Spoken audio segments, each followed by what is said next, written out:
Je vais vous parler de football ce soir et je vais vous annoncer le prix de l'immatériel des clubs de football de Ligue 1.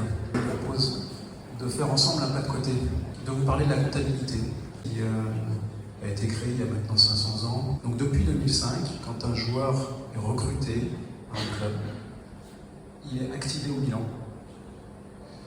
Donc il y a une activation du capital humain dans le bilan comptable. La création de ce capital humain, on peut le voir de deux façons.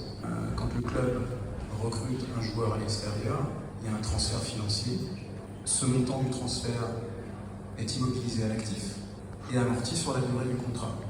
À partir du moment où il est amorti, il y a possiblement la création d'un immatériel.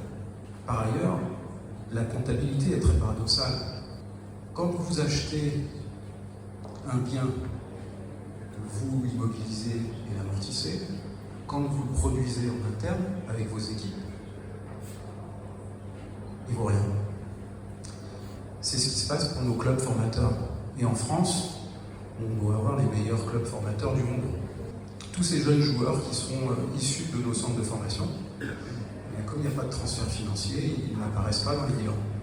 Conclusion, quand on met tout ça bout à bout, 70% de l'effectif des clubs est immatériel.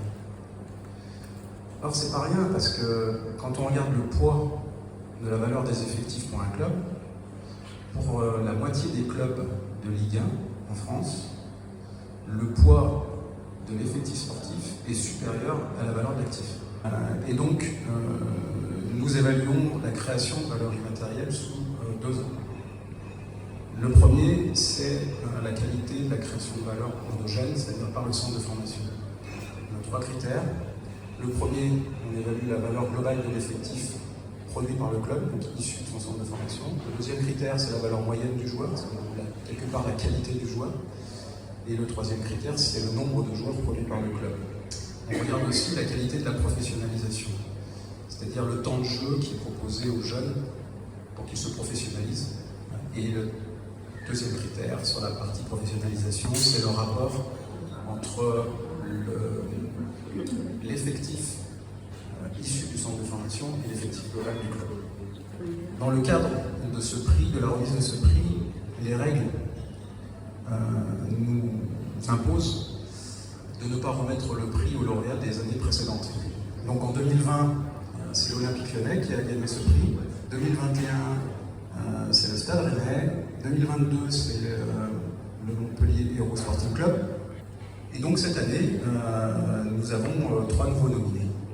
L'Olympique Lyonnais, le Paris Saint-Germain, le Stade Rennais. Le lauréat cette année, le Paris Saint-Germain. Merci pour eux.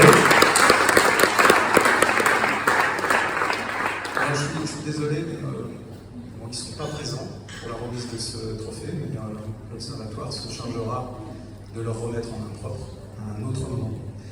Voilà, je vous remercie.